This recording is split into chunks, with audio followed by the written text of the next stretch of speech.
Toda mi familia estaba de acuerdo en que yo sería el peor padre del mundo.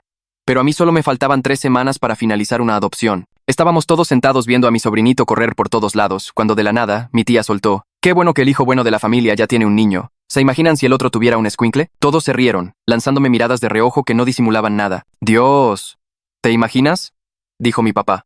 «Ese niño necesitaría terapia antes de entrar al kinder». Dejé mi vaso de agua en la mesa y anuncié con orgullo: «De hecho, estoy en proceso de adoptar un niño». La mesa entera se quedó en silencio. Y luego, empezaron a reírse todavía más fuerte. «¿Tú, adoptando?». Mi hermano Julio casi escupe el trago. «Ni siquiera tienes esposa, güey.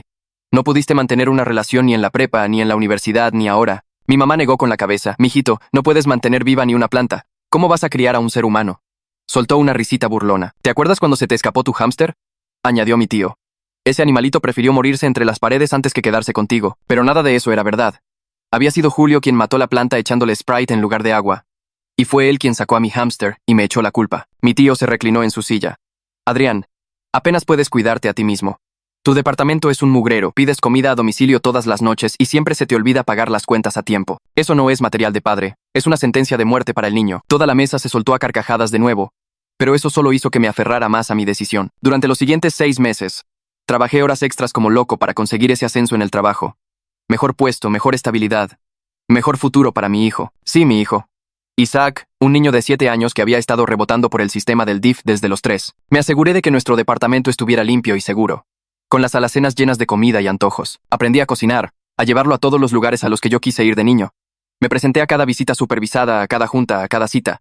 Hasta vi videos de paternidad en YouTube, pero no fue fácil. La primera semana que Isaac se mudó conmigo, se me quemó la cena 3 veces y él lloró hasta dormirse, preguntando por su antigua mamá de acogida. Cuando se enfermó de gripe, me entró tanto pánico que llamé a la línea de ayuda médica 4 veces en una noche. Se me olvidó el día de la foto escolar. Lo mandé a la escuela con calcetines disparejos más veces de las que puedo contar.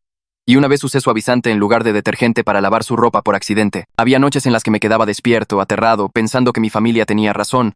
Pero entonces, Isaac empezó a sonreír más. Empezó a correr hacia mí cuando lo recogía de la escuela. Empezó a llamarme papá sin que yo tuviera que pedírselo. Y me di cuenta de que estaba aprendiendo. Lento.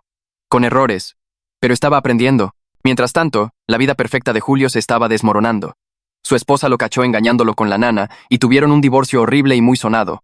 Su hijo empezó a ser suspendido de la escuela por pelearse. Pero aún así, mi familia nunca bromeó sobre lo terrible padre que era Julio. Al contrario, lo apoyaron, le echaron porras, le dijeron que todo saldría bien. 3 meses después de que la adopción fuera oficial, recibí una llamada de la escuela. Era su maestra, quien me felicitó por lo bien adaptado que estaba Isaac y por cómo hablaba de mí todo el tiempo. «Claramente estás haciendo un trabajo increíble», me dijo con calidez. Empezamos a hablar de más cosas además de Isaac y rápidamente intercambiamos números. Y por primera vez, tuve a alguien con quien realmente quería comprometerme, alguien que sabía que sería buena para Isaac. Pero justo cuando las cosas empezaban a ir de maravilla, en la fiesta del cumpleaños número 8 de Isaac, pasó algo completamente inesperado. Toda mi familia vino, seguramente para ver el desastre, solo para encontrar una pequeña familia feliz que, según ellos, nunca pasaría. Ninguno podía verme a los ojos.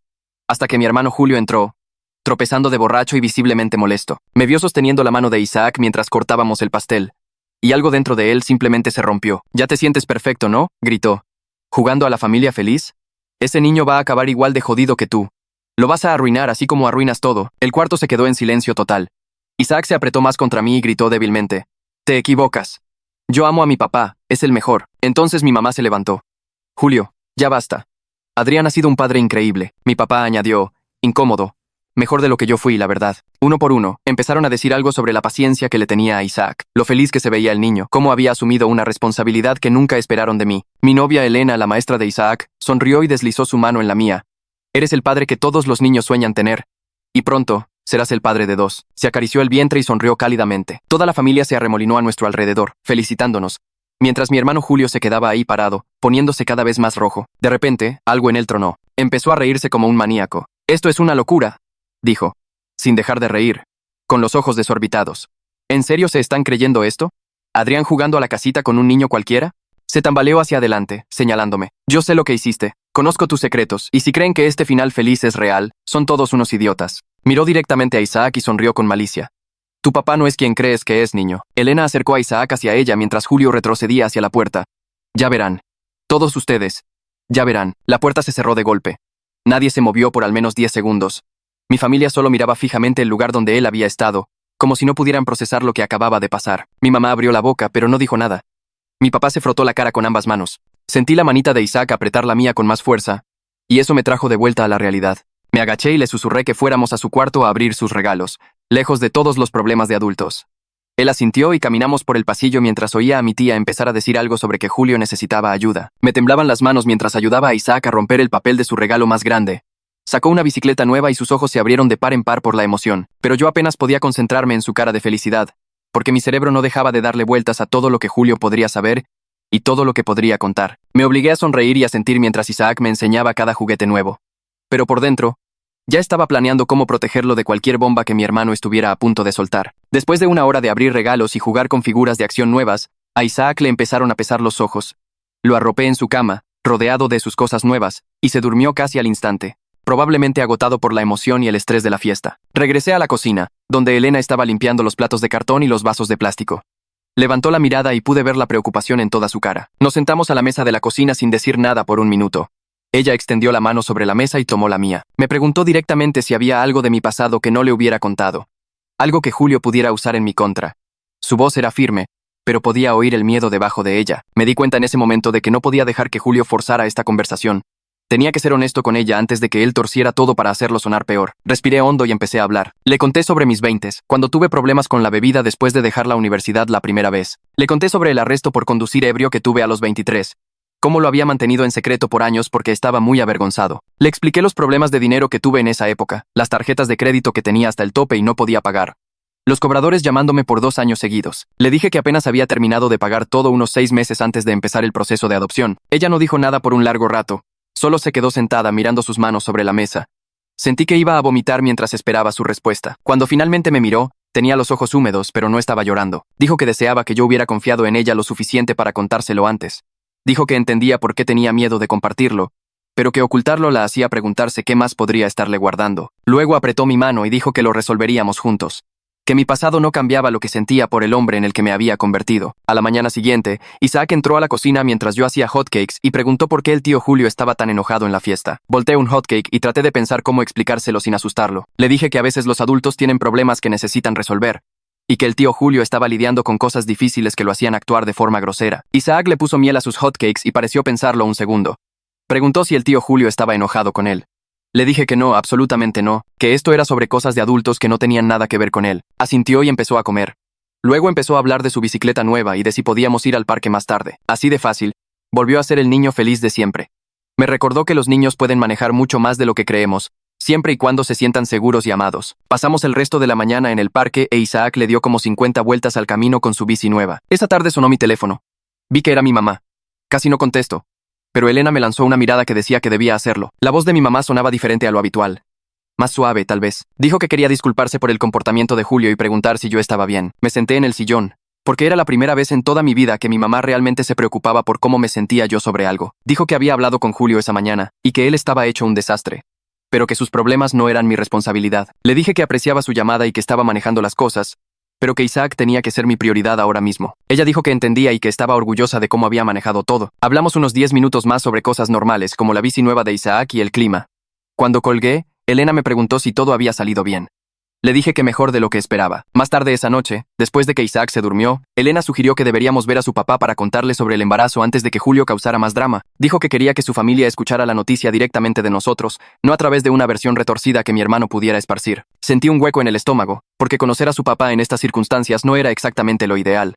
Genaro solo me había visto 2 veces antes, y ambas veces había sido educado pero distante. De esa forma en que se ponen los papás cuando no están seguros del tipo que sale con su hija, pero Elena tenía razón. Necesitábamos controlar nuestra propia historia. Acepté. Y ella llamó a su papá en ese mismo momento para organizar una cena más tarde esa semana. 3 días después, manejamos a casa de Genaro, al otro lado de la ciudad. Vivía en una colonia bonita, con árboles grandes y casas que se parecían todas. Elena tocó la puerta y su papá abrió, vestido con jeans y una camisa de botones. Me dio un firme apretón de manos y nos invitó a pasar. Nos sentamos en su sala e intercambiamos banalidades sobre el trabajo y el clima por unos 5 minutos, antes de que Elena simplemente soltara que estaba embarazada. La cara de Genaro pasó por unas 6 expresiones diferentes en 2 segundos. Miró a Elena, luego a mí, y de nuevo a Elena. Preguntó cuánto tiempo llevábamos juntos. Elena dijo que casi 5 meses. Él se reclinó en su silla y pude ver cómo hacía cuentas en su cabeza. probablemente preguntándose si yo era lo suficientemente bueno para su hija y preocupado por lo rápido que iba todo. Me preguntó sobre mi trabajo, mi departamento y cómo me las estaba arreglando con Isaac. Respondí todo honestamente mientras él me observaba como si buscara grietas en mi historia. Entonces Elena intervino y empezó a explicarle cómo yo había demostrado ser un buen padre para Isaac. Lo paciente y dedicado que era. Cómo ella me había visto crecer en ese rol durante los meses que llevaba conociéndonos. Dijo que confiaba en nuestro futuro juntos y que no habría dejado que las cosas llegaran tan lejos si tuviera alguna duda. La cara de Genaro se suavizó un poco cuando dijo eso. Me dijo que había escuchado cosas buenas de Elena sobre cómo era yo con Isaac. Y que ser padre soltero no era fácil, pero que yo parecía estarlo manejando bien. Dijo que quería apoyarnos, pero que necesitaba tiempo para procesar todo. Nos quedamos otra hora hablando de cosas prácticas, como las citas con el doctor y nuestros planes de buscar un departamento más grande. Cuando nos fuimos, Genaro abrazó a Elena y me dio la mano otra vez, esta vez con un poco menos de tensión. El lunes en el trabajo no podía concentrarme en nada. Me quedaba viendo la pantalla de la computadora sin leer realmente. Mi compañera Vanessa pasó junto a mi escritorio 3 veces antes de detenerse y preguntar qué me pasaba. Vanessa me había apoyado durante todo el proceso de adopción. Siempre preguntaba por Isaac y celebraba las pequeñas victorias conmigo. Le di un resumen de lo que pasó en la fiesta. Cómo Julio llegó borracho y amenazó con exponer mis secretos. Ella acercó una silla y se sentó junto a mi escritorio. Me recordó que había superado retos mucho peores que un hermano celoso, que había construido una buena vida a pesar de mis errores pasados y que la gente que importaba sabía quién era yo realmente. Dijo que Julio claramente estaba en picada y que sus palabras decían más sobre él que sobre mí. Me sentí un poco mejor después de hablar con ella. Lo suficiente como para poder trabajar un poco esa tarde. Esa noche, después de que Isaac se durmió, mi teléfono empezó a vibrar con mensajes de texto. Lo tomé y vi que eran de Julio. El primero decía que sabía todo sobre mi pasado y que la verdad iba a salir, me gustara o no. El segundo decía que había engañado a todos, menos a él. Que él veía a través de mi actuación. El tercero era solo un divague sobre cómo yo no merecía la familia que había construido. Le tomé captura de pantalla a cada mensaje y se los enseñé a Elena. Su rostro se endureció mientras los leía. Dijo que si sus mensajes seguían llegando así, tal vez tendría que pensar en obtener una orden de restricción. No quería llegar tan lejos con mi propio hermano, pero tampoco podía dejar que siguiera amenazándome y asustando a mi familia. Guardé todas las capturas en una carpeta en mi teléfono, por si acaso. 2 días después, la consejera escolar de Isaac llamó y me preguntó si podía ir a una reunión. Mi primer pensamiento fue que algo andaba mal, pero dijo que solo era un chequeo sobre cómo Isaac estaba manejando la noticia de convertirse en hermano mayor. La programé para la tarde siguiente y llegué 15 minutos antes, porque siempre me da paranoia llegar tarde a cualquier cosa de la escuela de Isaac. La consejera era una mujer amable, de unos 40 años, que ya había trabajado con Isaac antes. Dijo que quería ver cómo estábamos con los cambios familiares, ya que a veces podían afectar a los niños de formas inesperadas. Luego sonrió y dijo que Isaac parecía muy emocionado con el bebé, que había estado hablando positivamente de eso con sus compañeros y haciendo preguntas sobre lo que hacen los hermanos mayores. Dijo que se le veía seguro y feliz, que era exactamente lo que le gustaba ver en estas situaciones. Salí de esa reunión sintiéndome mejor de lo que me había sentido en días, sabiendo que, a pesar de todo el drama con Julio, Isaac estaba bien. Ese jueves por la noche, mi teléfono sonó con una llamada entrante de un número que casi no reconocí, porque mi papá nunca me llamaba. Me quedé viendo la pantalla por 3 tonos antes de contestar, ya preparándome para cualquier drama familiar que viniera. Me preguntó si quería que nos viéramos para tomar un café el sábado por la mañana. Solo nosotros dos. Algo que literalmente nunca había pasado en mi vida. Mi primer instinto fue decir que no y protegerme de cualquier sermón o crítica que tuviera planeada, pero algo en su voz sonaba diferente. Le dije que podía verlo en el VIP cerca de su casa, como a las 10.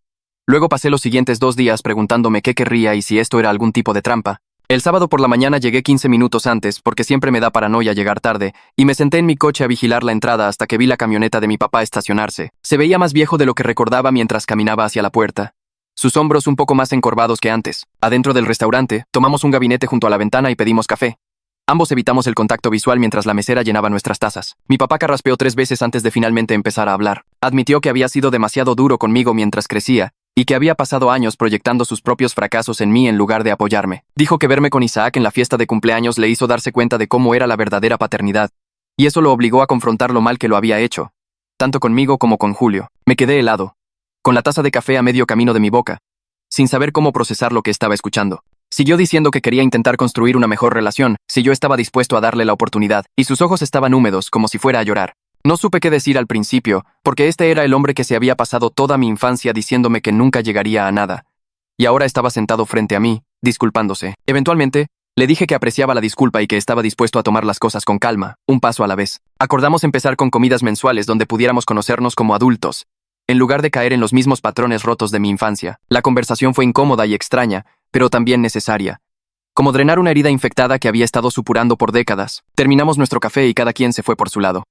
Manejé a casa sintiéndome raro y desequilibrado, pero tal vez con un poquito de esperanza. El martes siguiente por la noche, Estaba ayudando a Isaac con su tarea en la mesa de la cocina cuando alguien empezó a golpear la puerta de mi departamento. Los golpes eran tan fuertes y agresivos que Isaac dio un brinco en su silla y me miró con ojos asustados. Reconocí la voz de Julio inmediatamente, gritando desde el pasillo que yo era un fraude y que todos iban a descubrir la verdad. Le dije a Isaac que fuera a su cuarto y se pusiera los audífonos. Luego cerré su puerta con seguro por fuera antes de llamar a la policía. Julio siguió golpeando y gritando mientras yo permanecía en la línea con la operadora. Podía oír a otros vecinos abriendo sus puertas para ver qué pasaba. Llamé a Elena después, y se quedó al teléfono conmigo. Su voz era tranquila y firme mientras los gritos de Julio se volvían más y más incoherentes. La policía llegó en menos de 10 minutos. Los oí en el pasillo diciéndole a Julio que se calmara y se alejara de mi puerta. Él empezó a discutir con ellos, arrastrando las palabras, enojado, y luego oí el sonido de unas esposas cerrándose. Uno de los oficiales tocó y se identificó, así que abrí la puerta. Encontré a Julio siendo llevado, esposado, con la cara roja y los ojos desenfocados. El oficial tomó mi declaración sobre el acoso y los mensajes amenazantes. Luego me informó que Julio estaba arrestado por intoxicación en la vía pública y alterar el orden. Me sugirió firmemente que considerara tramitar una orden de restricción, dado que el comportamiento de Julio estaba escalando y volviéndose más amenazante. Después de que se fueron, le quité el seguro a la puerta de Isaac. Lo encontré acurrucado en su cama, todavía con los audífonos puestos. Me tomó 20 minutos convencerlo de que todo estaba bien y que estaba a salvo. A la mañana siguiente, pedí el día libre en el trabajo y pasé horas en el juzgado reuniendo toda la documentación que necesitaba para la orden de restricción. Imprimí cada mensaje de texto amenazante que Julio me había enviado. Escribí una línea de tiempo detallada de su comportamiento cada vez más inestable y adjunté el informe policial del incidente en el departamento. El empleado de la ventanilla del juzgado de lo familiar me guió con el papeleo y programó una audiencia para dentro de 2 semanas. Me temblaban las manos mientras llenaba los formularios, porque se sentía como un paso enorme contra mi propio hermano. Pero seguía pensando en la cara de miedo de Isaac y sabía que tenía que protegerlo. Entregué todo y obtuve una orden temporal que estaría vigente hasta la audiencia, lo que significaba que Julio legalmente tenía que mantenerse alejado de mí y de mi familia. Al salir del juzgado me sentí agotado y triste, pero también aliviado de que finalmente estaba tomando acción, en lugar de solo esperar a que Julio mejorara por su cuenta. Esa tarde mi mamá llamó. Su voz estaba congestionada de tanto llorar. Dijo que se había enterado del arresto de Julio y que no sabía qué hacer o cómo ayudarnos a cualquiera de los dos. No dejaba de decir que estaba dividida entre sus 2 hijos y sentía que nos estaba perdiendo a ambos en este conflicto. Le dije, tan gentilmente como pude, que Julio necesitaba ayuda profesional que yo no podía darle, y que mi primera prioridad tenía que ser proteger a Isaac de su inestabilidad. Lloró más fuerte y preguntó si había alguna forma de arreglar estos sin juzgados y órdenes de restricción, pero me mantuve firme. Le expliqué que Julio había cruzado demasiadas líneas y que la seguridad de Isaac no era algo que pudiera poner en juego, ni siquiera por la paz familiar. Mi mamá eventualmente aceptó lo que le decía, aunque claramente no le gustó.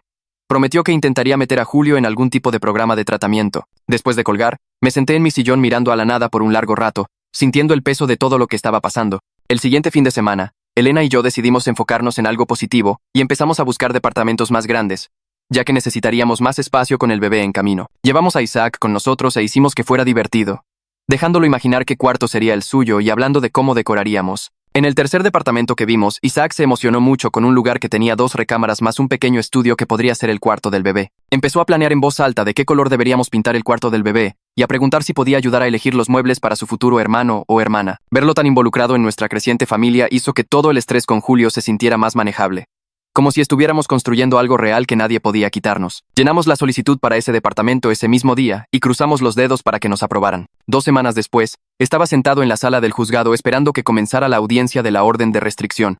Elena estaba a mi lado y yo tenía una carpeta llena de pruebas en mi regazo. Julio llegó 10 minutos tarde, con aspecto desaliñado y enojado, con la ropa arrugada y el pelo sin peinar. Se estaba representando a sí mismo e inmediatamente comenzó a divagar frente al juez sobre cómo yo estaba manipulando a todos y destruyendo a nuestra familia. El juez lo dejó hablar unos 2 minutos antes de interrumpirlo y pedir ver mi documentación. Le entregué el informe policial, las capturas de pantalla de los textos amenazantes y mi declaración escrita sobre el acoso creciente. Julio intentó interrumpir varias veces, pero el juez le dijo firmemente que esperara su turno. Después de revisar todo, el juez concedió mi solicitud de una orden de restricción por 1 año, declarando que el acoso documentado y la intervención policial mostraban un patrón claro de comportamiento amenazante. La cara de Julio se puso roja y empezó a discutir, pero el alguacil dio un paso al frente y el juez le advirtió que cualquier violación resultaría en un arresto inmediato. Al salir de esa sala del tribunal, me sentí más seguro de lo que me había sentido en semanas, aunque sabía que esto solo iba a hacer que Julio se enojara más. 3 días después de la audiencia, mi tía me llamó pidiéndome que retirara la orden de restricción porque estaba desgarrando a la familia. Dijo que todos estaban molestos y tomando partido, y que yo estaba empeorando las cosas al involucrar a los tribunales en asuntos familiares. Le dije firmemente que el comportamiento de Julio era lo que causaba los problemas, no mi respuesta para proteger a mi familia de su inestabilidad. Ella insistió, diciendo que estaba siendo demasiado duro y que Julio solo necesitaba tiempo y apoyo. Pero me negué a ceder. Le expliqué que Isaac tenía pesadillas después del incidente en el departamento y que su sensación de seguridad importaba más que mantener la paz familiar. Mi tía se quedó callada un minuto, luego dijo que entendía, aunque claramente no estaba contenta con mi respuesta. Colgó sin despedirse. Sabía que esto significaba que vendría más drama familiar, pero ya no me importaba. El bienestar de Isaac era lo único que importaba. La semana siguiente tuve mi chequeo post-adopción programado con la trabajadora social de Isaac y decidí ser completamente transparente sobre todo lo que estaba sucediendo. Le revelé toda la situación con Julio, incluida la orden de restricción y el incidente en el departamento. Y también le conté sobre mi antiguo arresto por conducir ebrio de cuando tenía 20 y tantos, algo que había mantenido en secreto durante años. Ella escuchó atentamente y tomó notas. Luego me sorprendió diciendo que mi transparencia mostraba buen juicio y responsabilidad. Señaló que había estado sobrio durante años, que había construido una vida estable y que mi acción inmediata para proteger a Isaac de Julio demostraba exactamente el tipo de instinto paternal que le gustaba ver. Anotó todo en su archivo y dijo que no había preocupaciones sobre la colocación de Isaac, lo que me hizo sentir que finalmente podía respirar de nuevo. Al salir de esa reunión, me di cuenta de que ser honesto sobre mi pasado y mis luchas actuales en realidad me estaba convirtiendo en un mejor padre, no en uno peor. 2 semanas después, Elena y yo estábamos sentados en la sala de espera de la Clínica de Salud de la Mujer para su primer ultrasonido. Isaac estaba en la escuela y yo no dejaba de mirar mi reloj, aunque teníamos mucho tiempo. La enfermera llamó a Elena y la seguimos a un cuarto pequeño y oscuro con una máquina de ultrasonido. Elena se recostó en la camilla y se levantó la blusa mientras la técnica le ponía gel frío en el vientre. La pantalla parpadeó y de repente, ahí estaba. Esa pequeña mancha parpadeante que era nuestro bebé. La técnica señaló el latido del corazón y midió diferentes partes mientras escribía notas. Me quedé mirando esa pantalla, pensando en cómo, un año atrás, mi familia se reía de la idea de que yo fuera padre. Elena extendió la mano y apretó la mía sin apartar la vista del monitor. Se inclinó y susurró que estaba orgullosa de mí. Se me humedecieron los ojos y tuve que parpadear varias veces porque no quería llorar frente a la técnica. Nos fuimos con las impresiones de las imágenes del ultrasonido y las guardé con cuidado en mi cartera. El sábado siguiente, Genaro Mercer, el papá de Elena, llamó y me preguntó si quería ir a un partido de béisbol con él. Solo nosotros dos. Dije que sí, aunque se sentía como algún tipo de prueba. Nos encontramos en el estadio y encontramos nuestros asientos. Genaro nos compró hot dogs y cervezas, aunque yo me quedé con un refresco. Durante las primeras entradas solo vimos el juego e intercambiamos comentarios sobre los jugadores. Luego, durante el descanso de la 7ª entrada, me preguntó sobre mi trabajo. Le conté sobre el ascenso que había ganado y cómo la estabilidad me ayudó durante el proceso de adopción. Él asintió y me preguntó cuáles eran mis planes para el futuro. Le expliqué que quería mantener a Elena y a ambos niños. Tal vez, eventualmente, comprar una casa con jardín. Me hizo preguntas directas sobre mi compromiso con su hija y si entendía la responsabilidad que estaba asumiendo. Lo miré a los ojos y le dije que nunca había estado más seguro de algo en mi vida. Para la 9ª entrada, parecía más relajado. Me dio una palmada en el hombro cuando nuestro equipo anotó y dijo que se alegraba de que Elena hubiera encontrado a alguien sólido. Caminamos de regreso al estacionamiento y me estrechó la mano con firmeza antes de que nos fuéramos en direcciones separadas. Ese martes por la noche, estaba navegando en Facebook cuando recibí una solicitud de mensaje de alguien llamada María Torres. Hice clic en su perfil y me di cuenta de que era la exesposa de Julio. Mi dedo se cernió sobre el botón de eliminar. Pero la curiosidad me ganó. Escribió que quería disculparse por el comportamiento de Julio en la fiesta de Isaac. Explicó que él había estado en picada desde su divorcio y que su forma de beber había empeorado mucho en los últimos meses. Dijo que Julio siempre había estado celoso de mí, aunque desde fuera pareciera que él lo tenía todo. El mensaje era largo y detallado sobre sus problemas con el enojo y el alcohol. Dijo que se sentía culpable por no advertirme antes sobre lo inestable que se había vuelto. Me quedé mirando mi teléfono un buen rato antes de escribir una respuesta. Le agradecí por contactarme y le dije que apreciaba la disculpa, pero dejé claro que no podía ayudar a Julio hasta que él se ayudara a sí mismo. Le expliqué que tenía que priorizar la seguridad de mi propia familia, especialmente la de Isaac. Ella respondió rápidamente, diciendo que entendía perfectamente. Escribió que ella también estaba tratando de proteger a su hijo de los problemas de Julio. Intercambiamos algunos mensajes más y encontramos un terreno común inesperado en nuestras situaciones. Ambos teníamos hijos que proteger del desastre de Julio. Antes de desconectarse, me deseó suerte con el nuevo bebé y dijo que Isaac tenía suerte de tenerme. A la mañana siguiente, Isaac estaba sentado en la mesa del desayuno, jugando con el cereal en su tazón. Me miró con esos ojos grandes y serios, y preguntó por qué no habíamos visto al tío Julio últimamente. Dejé mi café y elegí mis palabras con cuidado. Le dije que el tío Julio estaba lidiando con algunos problemas de adultos y necesitaba espacio para trabajar en mejorar. Isaac asintió lentamente, como si estuviera procesando la información. Luego preguntó si el tío Julio estaba enfermo. Le dije que más o menos. Que a veces los adultos tienen problemas que necesitan arreglar antes de poder estar cerca de otras personas. Isaac se quedó callado un minuto, y luego preguntó si podíamos enviarle al tío Julio una tarjeta para ayudarlo a sentirse mejor. Algo en mi pecho se apretó por lo amable y pura que era esa pregunta. Le dije que era una idea muy bonita y que podíamos hacer una juntos este fin de semana. En el trabajo, el jueves, Vanessa pasó por mi escritorio durante la hora de la comida. Tenía esa mirada emocionada, como si estuviera a punto de estallar con noticias. Me dijo que había una vacante para un puesto senior en nuestro departamento. Mejor paga, mejores prestaciones, más responsabilidad. Dijo que debería aplicar porque pensaba que tenía una oportunidad real de conseguirlo. Abrí la publicación del trabajo en ese mismo momento y empecé a llenar la solicitud. Por primera vez en mi vida, me sentí realmente seguro de mis habilidades. No era una confianza falsa para cubrir inseguridades, sino una creencia real y sólida de que podía manejar esto. Envié la solicitud antes de que terminara el día y Vanessa me levantó el pulgar desde el otro lado de la oficina. El viernes por la tarde, mi mamá llamó mientras recogía a Isaac de la escuela. Preguntó si Elena, Isaac y yo vendríamos a la cena del domingo en su casa. Su voz sonaba casi nerviosa, como si esperara que le dijera que no. Le dije que ahí estaríamos y pareció aliviada. Después de colgar le conté a Elena sobre la invitación. Se mordió el labio y admitió que estaba nerviosa. Pasamos el sábado por la noche preparando a Isaac para la posibilidad de que la cena fuera incómoda. Le explicamos que a veces las reuniones familiares pueden serlo, pero que nos mantendríamos juntos. Isaac pareció estar bien con eso y preguntó si su abuela haría su pastel de chocolate. La cena del domingo comenzó tensa e incómoda. Nos sentamos alrededor de la mesa del comedor y todos eran extremadamente educados de esa manera forzada. Mi mamá pasaba los platos y le hacía preguntas a Elena sobre su carrera como maestra. ¿Qué grado daba? ¿Cuánto tiempo llevaba en esa escuela? ¿Qué la hizo querer ser maestra? Elena respondió todo con gracia, aunque yo notaba que estaba nerviosa. Mi mamá realmente escuchó las respuestas, en lugar de solo esperar su turno para hablar. Hizo preguntas de seguimiento sobre el embarazo de Elena y si planeaba seguir dando clases después de que naciera el bebé. Mientras tanto, mi papá sacó un viejo juego de mesa y se sentó en el suelo con Isaac. Los observé jugar juntos y vi indicios del tipo de abuelo que podría ser si lográbamos superar toda nuestra historia. Isaac se rió cuando mi papá hizo un movimiento tonto y mi papá le alborotó el pelo. Toda la escena se sentía surrealista en comparación con esa primera cena familiar donde se burlaron de mí. Después de terminar de comer, mi tío me llevó aparte al pasillo. Se veía incómodo y no dejaba de carraspear. Finalmente, dijo que quería disculparse por las bromas crueles que había hecho en esa primera reunión familiar. Admitió que solo había estado siguiendo el patrón familiar de hacerme el chivo expiatorio, sin pensar en el daño real que causaba. Dijo que verme con Isaac le hizo darse cuenta de lo equivocados que habían estado todos. Me quedé ahí mirándolo, sintiendo el peso de todos esos años de ser el chiste de la familia. Le dije que aceptaba su disculpa, pero que tomaría tiempo reconstruir la confianza. Él asintió y dijo que entendía, y que trabajaría para ganársela de nuevo. El miércoles por la tarde, mi teléfono sonó mientras estaba en una junta en el trabajo. Vi que era la escuela de Isaac y me salí para contestar. La voz de la directora era tensa y profesional. Dijo que había una situación y que necesitaba ir a la escuela de inmediato. Se me revolvió el estómago. Agarré mis llaves y corrí. Manejé hasta allí rompiendo probablemente todos los límites de velocidad. Cuando entré al estacionamiento, había 2 patrullas estacionadas cerca de la entrada. Corrí adentro y encontré a Isaac sentado en la oficina de la consejera, viéndose pequeño y asustado. La directora me explicó que los maestros habían visto a Julio actuando de manera extraña en el estacionamiento durante la hora de la salida. Había estado caminando de un lado a otro, gritando e intentando acercarse al edificio. Iniciaron un protocolo de cierre de emergencia y llamaron a la policía. Los oficiales llegaron y lo arrestaron por violar la orden de restricción. Isaac estuvo a salvo todo el tiempo, pero había escuchado el anuncio del cierre y se asustó. Me arrodillé y abracé a Isaac con fuerza mientras la rabia me quemaba el pecho. Los problemas de Julio ahora habían tocado la sensación de seguridad de mi hijo en su propia escuela, el único lugar que siempre debería sentirse seguro para él. Agradecí a la consejera y a la directora por proteger a Isaac. Luego lo cargué hasta el auto y manejé a casa, con las manos temblando sobre el volante todo el camino. Esa noche, Isaac me preguntó 3 veces si las puertas tenían seguro, y 2 veces si alguien podía entrar por su ventana.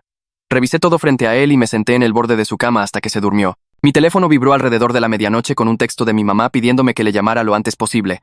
Salí al pasillo y marqué su número. Me dijo que Julio había sido arrestado en la escuela y llevado a la cárcel del condado. El juez había fijado su fianza en $50 esta vez, en lugar de los $20 originales. Dijo que también le ordenó a Julio hacerse una evaluación de abuso de sustancias antes de cualquier audiencia futura. Luego me preguntó si podía ayudar a pagar la fianza, porque ella y mi papá no tenían tanto dinero disponible en ese momento. Le dije que no. Se quedó callada por un largo momento antes de pedirme que lo reconsiderara, que Julio seguía siendo mi hermano y que necesitaba el apoyo de la familia. Le expliqué que darle dinero para evitar las consecuencias no lo ayudaría a mejorar. Empezó a llorar y dijo que estaba siendo cruel, que Julio estaba pasando por un momento difícil. Me mantuve firme y le dije que proteger a Isaac era mi primera prioridad y que Julio necesitaba enfrentar lo que había hecho. Me colgó. Esa primera noche, Isaac se despertó gritando. Corrí a su cuarto y lo encontré sentado en la cama, con lágrimas corriendo por su cara. Dijo que soñó que el tío Julio entraba a la escuela y se lo llevaba. Me senté a su lado, encendí su lámpara de noche y le dije que eso nunca pasaría, porque la escuela tenía buena seguridad y yo siempre lo protegería. Preguntó si el tío Julio estaba enojado con él. Le prometí que los problemas de Julio no tenían nada que ver con él, y que nada de esto era su culpa. Nos quedamos sentados ahí por 1 hora mientras le sobaba la espalda y le contaba historias graciosas de cuando yo tenía su edad. Finalmente se volvió a dormir, como a las 3 de la mañana. Lo mismo pasó la noche siguiente, y la noche después de esa. Cada vez se despertaba asustado y cada vez me quedaba con él hasta que se sentía lo suficientemente seguro para dormir. Elena vino la 4ª noche y me encontró agotado en el sillón después de lograr que Isaac se durmiera. Se sentó y puso su mano en mi brazo. Sugirió que empezáramos terapia familiar para ayudar a Isaac a procesar todo lo que había estado pasando. Acepté de inmediato, porque podía ver que el miedo en los ojos de Isaac empeoraba en lugar de mejorar. El consultorio de la terapeuta familiar tenía sillas cómodas y juguetes en una esquina. Isaac se sentó entre Elena y yo durante nuestra primera sesión, mientras la terapeuta le preguntaba sobre la escuela, sus amigos y sus cosas favoritas. Luego, gentilmente le preguntó sobre la cosa de miedo que pasó en la escuela. Isaac bajó la mirada a sus manos y dijo que escuchó la alarma de cierre y se asustó mucho. La terapeuta asintió y le preguntó qué le daba miedo. Dijo que le preocupaba que alguien malo estuviera tratando de lastimar a la gente. Ella preguntó si sabía quién era la persona, y él negó con la cabeza, aunque yo sabía que probablemente lo había deducido. Seguimos yendo cada semana. La terapeuta le enseñó a Isaac algunos ejercicios de respiración para usarlos cuando se sintiera asustado. También me enseñó a mí mejores formas de tranquilizarlo sin hacer sus miedos más grandes accidentalmente. Elena se unió a algunas sesiones para mostrarle a Isaac que ella era parte de nuestro equipo familiar y que también ayudaría a mantenerlo a salvo. Después de aproximadamente un mes, las pesadillas de Isaac comenzaron a ser menos frecuentes. Todavía las tenía a veces, pero no cada noche como antes. Mi jefa me llamó a su oficina un jueves por la tarde.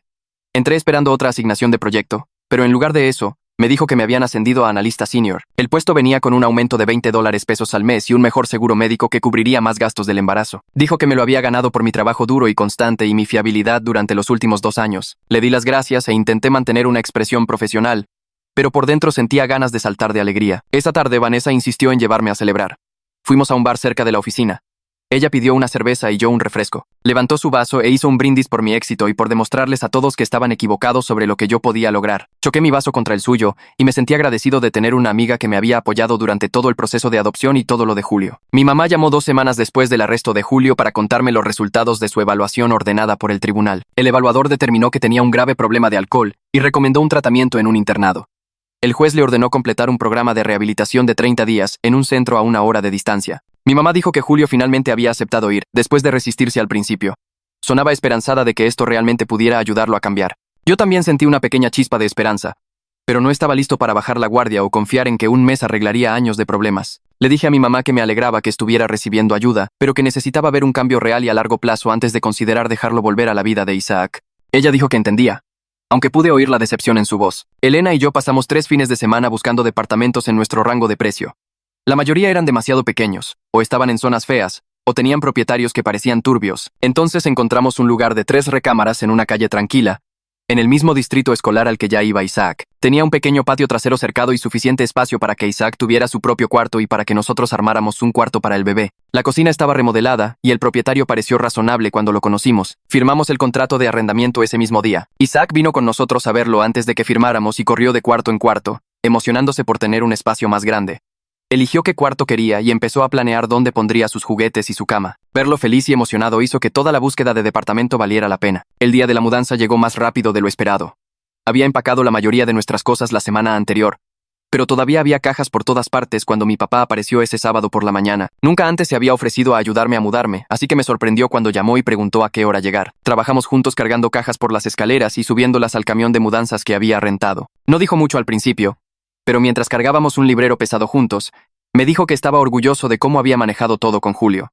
Dijo que había mostrado más fuerza y mejor juicio del que él jamás tuvo. Luego admitió que se había equivocado sobre mis habilidades como padre y sobre muchas cosas cuando yo estaba creciendo. Bajamos el librero en el camión y le di las gracias por decir eso.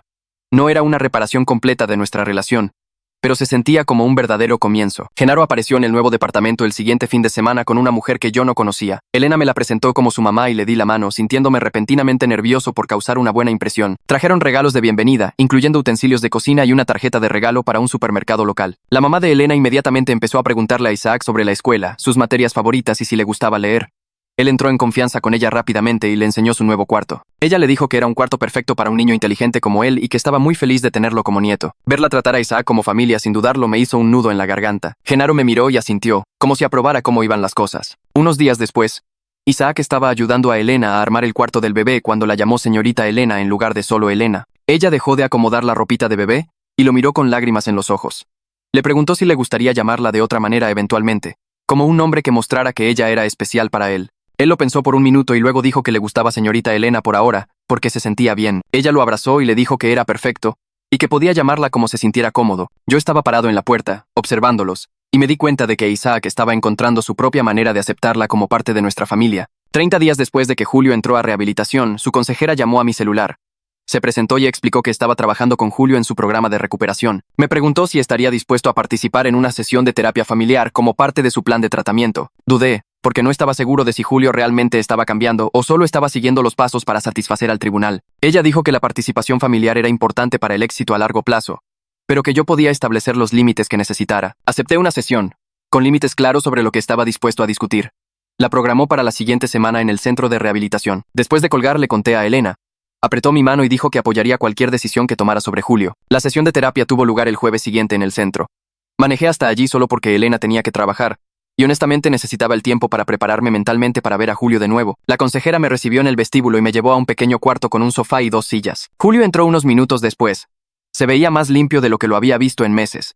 Tenía los ojos claros y se sentó sin esa energía furiosa que usualmente lo rodeaba. La consejera comenzó explicando el propósito de la terapia familiar en la recuperación, y luego le preguntó a Julio si quería compartir algo conmigo. Él miró sus manos por un largo rato antes de hablar. Dijo que lamentaba todo lo de la fiesta de cumpleaños, los mensajes y el haberse presentado borracho en mi departamento. Luego dijo algo que me sorprendió. Me dijo que había estado celoso de mí durante años, aunque todos pensaban que él era el exitoso. Explicó que verme construir una familia real con Isaac, mientras su matrimonio se caía a pedazos y su hijo tenía problemas, hizo que algo se rompiera dentro de él. Dijo que no era justo que el hermano bueno para nada tuviera el final feliz mientras el hijo de oro lo perdía todo. La consejera le pidió que explicara qué quería decir con eso. Julio habló sobre cómo siempre sintió la presión de ser perfecto y cómo resentía que yo pareciera libre de esas expectativas, incluso si eso significaba ser el chiste de la familia. Dijo que verme tener éxito como padre, cuando todos predijeron que fallaría, le hizo darse cuenta de que su propia vida estaba vacía, a pesar de verse bien por fuera. Admitió que necesitaba enfocarse en su propia recuperación y en reconstruir la relación con su hijo, en lugar de hundirme a mí. Me quedé sentado escuchando, sintiendo una extraña mezcla de ira y tristeza.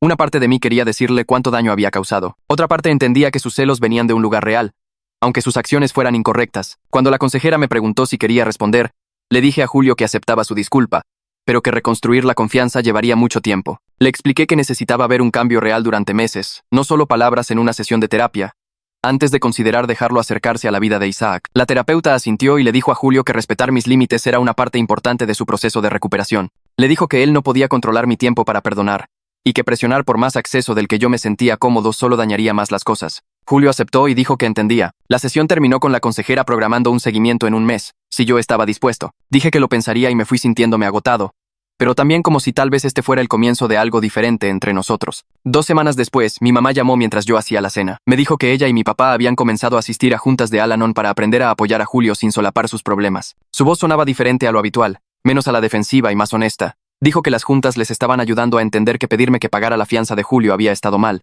Se disculpó por ponerme esa presión y dijo que ahora entendía por qué me había negado. Le agradecí por decírmelo y le dije que me alegraba que ellos también estuvieran recibiendo ayuda. Se sintió como la primera conversación real que habíamos tenido en años, donde ella no estaba poniendo excusas por Julio o minimizando mis sentimientos. Después de colgar, Elena entró a la cocina y preguntó cómo había ido. Le conté sobre las juntas de Al-Anon. Ella sonrió y dijo que mis padres finalmente estaban asumiendo su responsabilidad. Luego se sentó a la mesa y me miró con una expresión seria. Dijo que había estado pensando en nosotros, en el bebé y en nuestro futuro. Me preguntó si me gustaría que nos casáramos por el civil antes de que llegara el bebé. Explicó que quería hacer oficial nuestro compromiso, sin el estrés de planear una gran boda. La miré, sentada allí con la mano sobre su vientre creciente, y sentí una oleada de certeza. Dije que sí de inmediato. Decidimos invitar solo a nuestros padres, a Isaac y a Vanessa como testigos. Mantenerlo simple y enfocado en lo que realmente importaba. La boda en el registro civil tuvo lugar un viernes por la mañana, 3 semanas después. Isaac llevaba su mejor camisa, y no paraba de preguntar si podía ver los anillos. Mis padres llegaron temprano, viéndose nerviosos pero felices. Genaro y la mamá de Elena llegaron justo a tiempo, con flores para Elena. Vanessa me abrazó y me dijo que estaba orgullosa de lo lejos que había llegado. Todos nos paramos en la pequeña sala del juzgado mientras el juez realizaba la ceremonia. Isaac se paró entre Elena y yo, sosteniendo nuestros anillos en sus manitas. Su cara brillaba de orgullo, como si entendiera que esto era su familia volviéndose oficial. Cuando el juez nos declaró casados, ambos pares de padres tenían lágrimas en los ojos. Mi mamá abrazó a Elena y la llamó hija por primera vez. Mi papá me dio la mano y me atrajo a un abrazo incómodo. Genaro besó la mejilla de su hija y asintió hacia mí con aprobación. Después de la ceremonia, todos fuimos a la pizzería favorita de Isaac para celebrar. Isaac le contaba a todos en la mesa cómo él había sostenido los anillos y cómo iba a ser el mejor hermano mayor del mundo. Toda la comida se sintió fácil y natural, como se suponía que debía ser la familia. El lunes, Isaac le contó a su clase sobre la boda en la hora de compartir. Su maestra mandó a casa una carpeta esa tarde, llena de dibujos que sus compañeros habían hecho de nuestra familia. Algunos nos mostraban a mí, a Elena y a Isaac tomados de la mano. Otros incluían un bebé en un Moisés o una cuna. Un niño dibujó a toda nuestra familia como superhéroes, lo que hizo que Isaac se riera tanto que apenas podía respirar. Colgué cada uno de los dibujos en el refrigerador de nuestro nuevo departamento. Mirarlos me hizo pensar en todo el apoyo de la comunidad que habíamos construido sin siquiera intentarlo. Esos niños conocían la historia de Isaac y celebraban a nuestra familia de todos modos. Una tarjeta llegó por correo la semana siguiente. Tenía la letra de Julio en el sobre. Adentro había un simple mensaje de felicitación por el matrimonio. La nota decía que esperaba ganarse su regreso a la familia algún día, si yo alguna vez estaba dispuesto. Las palabras sonaban genuinas, sin nada de su ira o sarcasmo habitual. Se la mostré a Elena y hablamos sobre cómo responder. Decidimos enviar una breve nota de agradecimiento. Nada que hiciera promesas, pero tampoco nada que cerrara la puerta por completo. Solo un acuse de recibo de que habíamos recibido su tarjeta y apreciábamos el sentimiento. Mi tía llamó 2 semanas después, preguntando si podía organizar una pequeña reunión para celebrar nuestro matrimonio como se debe. Dudé al principio, recordando esa cena horrible donde todos se burlaron de mí. Pero Elena me animó a darles la oportunidad de hacerlo mejor. La reunión tuvo lugar un sábado por la tarde en casa de mi tía. La atmósfera era completamente diferente a la de esa primera cena. La gente hacía preguntas reales sobre mi trabajo y mi vida con Isaac. Elogiaban mi paternidad en lugar de hacer bromas. Mi tío se disculpó de nuevo por sus comentarios crueles sobre el hámster. Mi tía se aseguró de que Elena se sintiera bienvenida e incluida en cada conversación. Preguntaron sobre su trabajo de maestra y su embarazo con interés genuino. Isaac corría jugando con mi sobrino y todos comentaban lo feliz y bien adaptado que se veía. Mis padres se sentaron juntos, viéndose más relajados de lo que los había visto en meses. Se sentía como si la familia finalmente me viera como una persona real, en lugar de su fracaso designado. Genaro me llevó aparte casi al final de la reunión. Nos paramos en el patio trasero de mi tía mientras los niños jugaban en los columpios. Me dijo que se había equivocado al dudar de mí cuando nos conocimos. Dijo que ahora podía ver que yo era exactamente el tipo de hombre que su hija y su nieto merecían. Me dio la bienvenida oficial a su familia y dijo que estaba emocionado por conocer a su nuevo nieto en unos meses. Su aceptación significó más de lo que esperaba. Tener al papá de Elena de mi lado se sintió como una prueba de que realmente me había convertido en alguien digno de respeto. La escuela de Isaac organizó un evento de padres e hijos al mes siguiente. Llegamos juntos e Isaac inmediatamente comenzó a presentarme a sus amigos como mi papá. Sin dudar, sin incomodidad, solo puro orgullo en su voz. Otros padres se acercaron a hablar conmigo durante el evento. Algunos conocían nuestra historia de adopción por los boletines de la escuela o por sus hijos. Elogiaron mi dedicación a Isaac y dijeron cosas amables sobre lo feliz que siempre se veía. Un papá me dijo que admiraba cómo yo había dado un paso al frente cuando Isaac necesitaba a alguien. Otro dijo que su propio hijo admiraba a Isaac y también quería ser adoptado, lo que me hizo reír. Parado allí, viendo a Isaac jugar con sus amigos, me di cuenta de algo importante. Había dejado de sentir que necesitaba demostrarme a mí mismo ante nadie, excepto ante Isaac. La opinión de mi familia ya no importaba tanto. Los celos de Julio no podían tocar lo que yo había construido. Todo lo que importaba era que Isaac se sintiera amado y seguro, y que nuestra familia era real, sin importar lo que pensara nadie más. 3 semanas antes de la fecha de parto de Elena, me desperté un sábado por la mañana con ella sacudiéndome el hombro. Tenía contracciones cada 5 minutos y se le había roto la fuente hacía 1 hora. Salté de la cama y empecé a aventar cosas en la pañalera que habíamos preparado semanas antes. Isaac apareció en la puerta, frotándose los ojos y preguntando qué pasaba. Le dije que el bebé ya venía y que necesitábamos llevarlo a casa de los abuelos de inmediato. Se emocionó y empezó a brincar, preguntando si conocería a su hermana hoy. Llamé a mis padres mientras ayudaba a Elena a subir al coche. Mi mamá contestó al segundo tono y dijo que lleváramos a Isaac de inmediato, que ya tendría listo el desayuno para él. El trayecto a casa de mis padres tomó 15 minutos. Yo no dejaba de ver a Elena, que respiraba durante las contracciones y las cronometraba en su teléfono. Isaac iba atrás haciendo 1.000.000 de preguntas sobre si la bebé sería diminuta y si sabría quién era él en cuanto naciera. Cuando llegamos a casa de mis padres, mi mamá ya estaba esperando en la puerta. Tomó la mano de Isaac y me dijo que me fuera, que ella lo cuidaría bien. Luego me miró y dijo algo que nunca había escuchado antes. Me llamó hijo con verdadera calidez en su voz y me dijo que me concentrara en Elena y en la bebé, que todo estaría bien. Sentí que algo cambiaba en mi pecho, pero no tuve tiempo de procesarlo. Regresé al coche y manejé al hospital con Elena apretando mi mano en cada contracción. El parto duró 12 horas. Elena apretó mi mano tan fuerte que pensé que me rompería los huesos. Las enfermeras entraban y salían, revisando su progreso. Le di trocitos de hielo y la ayudé a caminar por el cuarto cuando necesitaba moverse.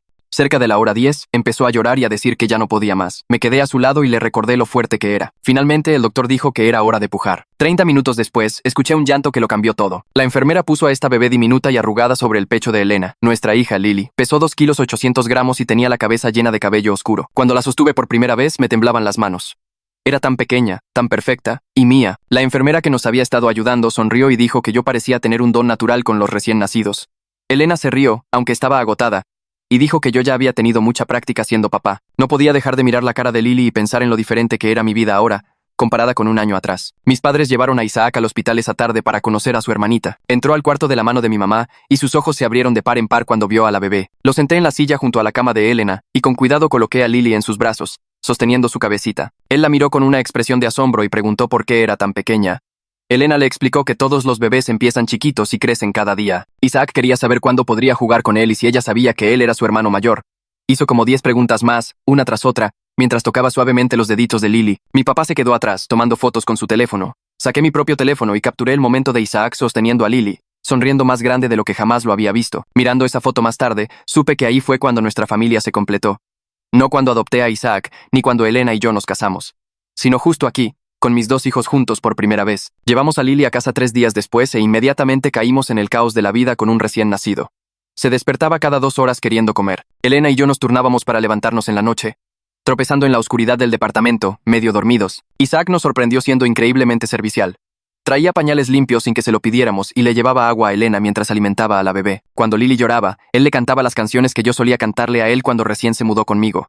A veces lo encontraba parado junto a su Moisés, solo viéndola dormir. Elena y yo estábamos agotados más allá de cualquier cosa que hubiera experimentado, pero trabajamos juntos como un verdadero equipo.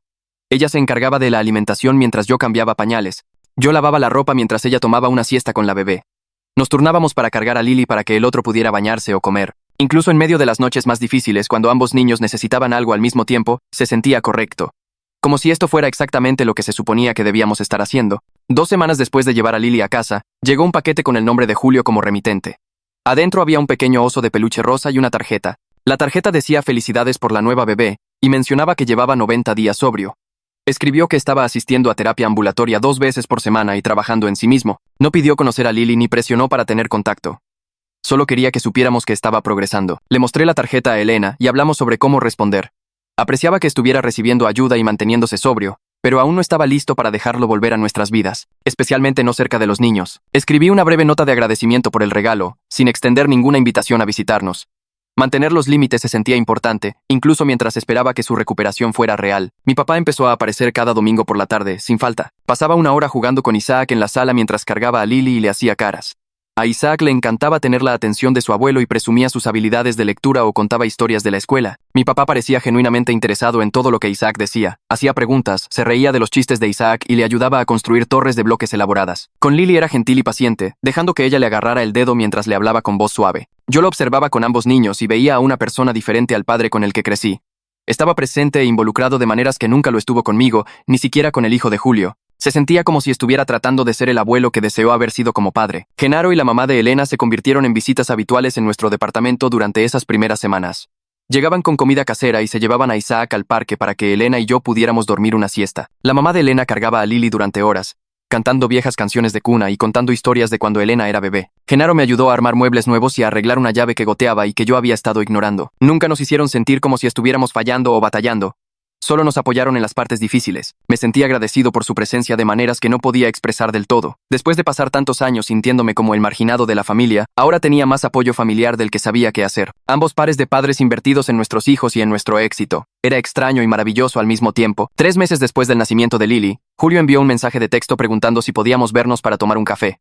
Dijo que quería mostrarme su ficha de 6 meses de sobriedad y hablar sobre su progreso. Me quedé mirando el mensaje un buen rato antes de responder.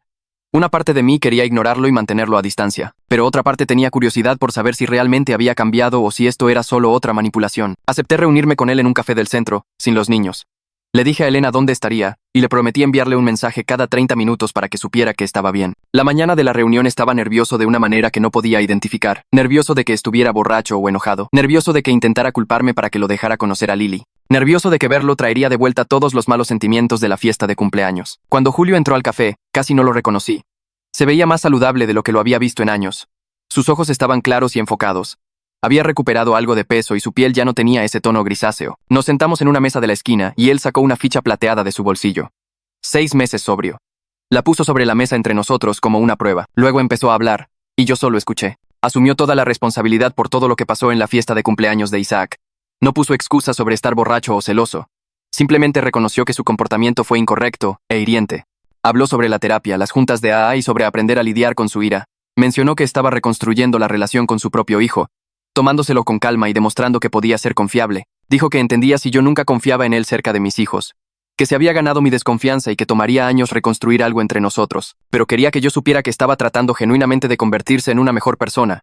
No por mí, ni por nadie más, sino por él mismo. Me quedé sentado procesando todo lo que dijo antes de responder. Le dije que podía ver su progreso y que me alegraba que estuviera recibiendo ayuda, que verlo saludable y con los ojos claros me daba la esperanza de que realmente pudiera mantener su sobriedad esta vez. Pero fui honesto.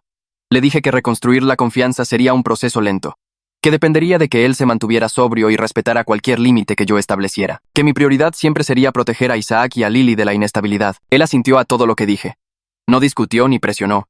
Dijo que estaba dispuesto a hacer lo que fuera necesario, por el tiempo que fuera necesario, que sabía que había destruido la relación entre nosotros y que recuperarla dependía completamente de él. Por primera vez en todas nuestras vidas estábamos teniendo una conversación honesta, sin competencia, ni resentimiento, ni dinámicas familiares estorbando. Solo dos hermanos tratando de averiguar si quedaba algo que salvar entre ellos. 6 meses después, la cena de Navidad en casa de mis padres fue como entrar en un universo diferente. Llevé a Lily en su portabebé mientras Isaac sostenía la mano de Elena. Cuando entramos por la puerta, mi mamá de hecho me abrazó a mí primero, en lugar de hacer alguna broma. Mi papá tomó el portabebé y le hizo cariños a Lily, llamándola su nieta sin ninguna incomodidad. La mesa estaba puesta con lugares asignados y el mío ya no estaba arrinconado al final.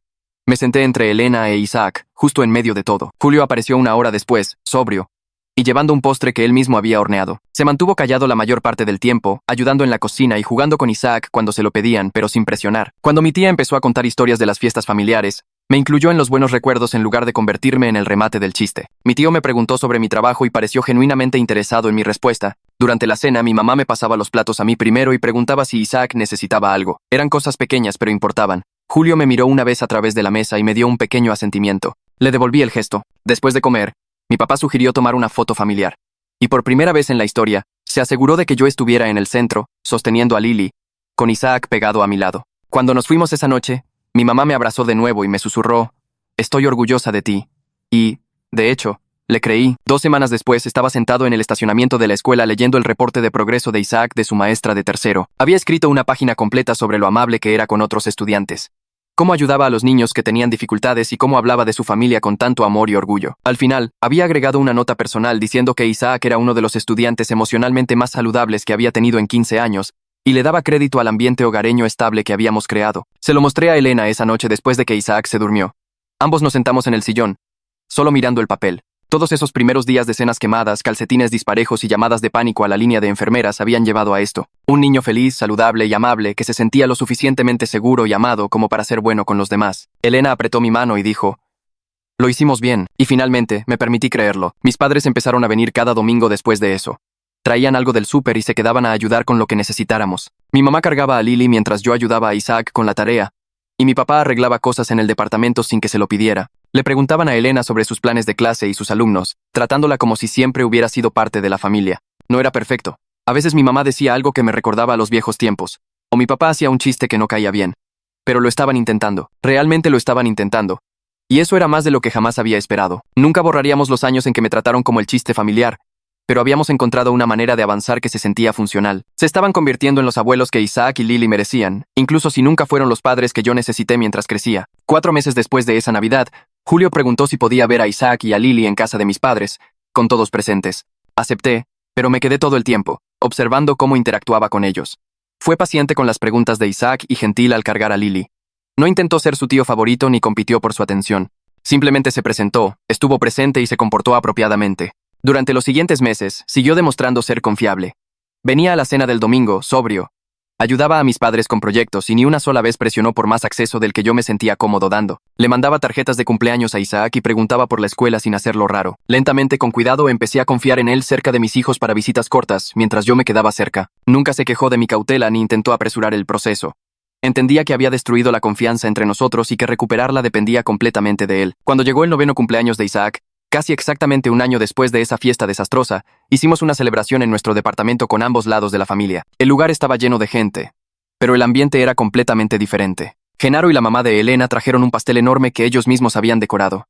Mis padres llegaron temprano para ayudar a preparar todo. Julio vino con un regalo bien pensado, en el que claramente había puesto esfuerzo. Todos cantaron las mañanitas sin tensión ni juicios ocultos. Isaac apagó sus velas mientras los niños de su clase corrían jugando.